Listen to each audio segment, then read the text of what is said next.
Okay, story time. How a client got arrested in my chair. Please don't get offended when whatever you hear in this video. I have to speak like it because it just makes it more. Anyway, it's just a comedy, but it was a real life situation. Like, you gotta hear it.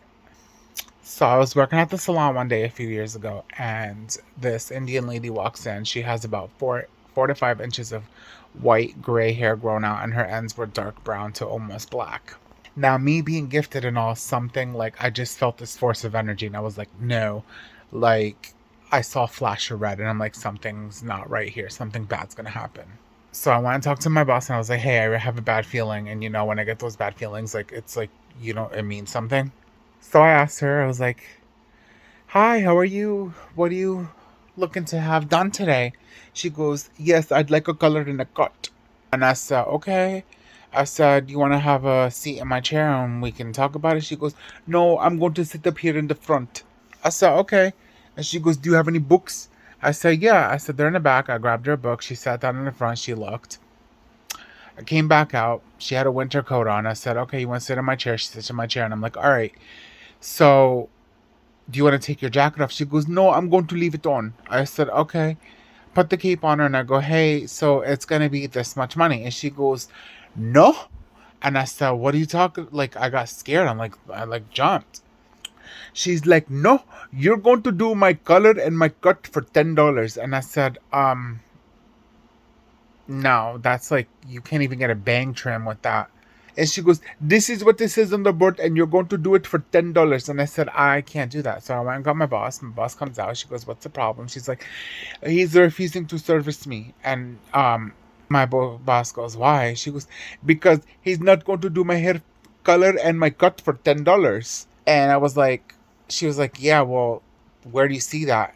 And she walks up to the bush. She goes, you see, it says right over here, uh, cut with color $10. And my boss was like, yeah, well, look above it. The color starts at 45. The cut is $10 with the color.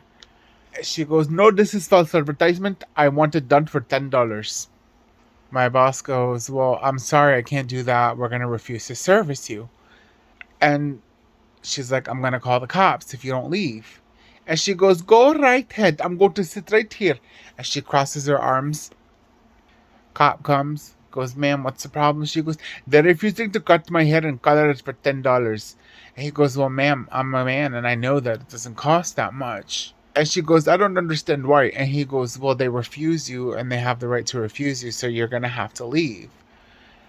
And then he goes, let's go talk outside. He goes and touches her arm gently. She goes, don't touch me. Now we're all scared. My sisters are on the station. I'm like, I need to get them off the station because she's crazy. Took 10 minutes to get her from my chair to maybe not even 10 feet to the door. We look over, they're gone. Here, he drop kicked her on the floor. His backup came. It took another 10 minutes to get her from the front door to the cop car, which is not even 5 feet from the door entrance. She put her shoulder out and her leg out and of the cop car, and they couldn't get her in. Finally, they leave. A couple of minutes later, an Indian guy comes in, and we go, oh no. He goes, yes, my wife is going to be coming in here. She thinks she has a coupon for $10 off. I'm going to give you $20, and you make pretend that it works. And we're like, okay. And then we're like, what's your wife's name? Says her name. It's the girl. And then my boss goes, I'm sorry to tell you, she's across the street at the police station. He goes, what? No.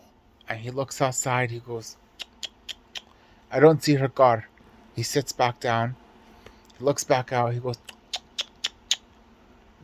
oh, there's her car. He goes, I knew it. I told her not to leave the house. She don't have her medicine. And I'm like, oh my God. And I looked at this guy and I was like, I know him. He's a psychiatrist or a psychologist. And I'm like, I think my mom used to go to him. And then it clicked. We had to fill out witness papers, all that stuff. A month later, we go to the court. She's sitting outside, kicking her feet, laughing. They all go in. The cop comes back out and says that we're no longer needed. It wasn't her first offense. And yeah, that was that crazy story.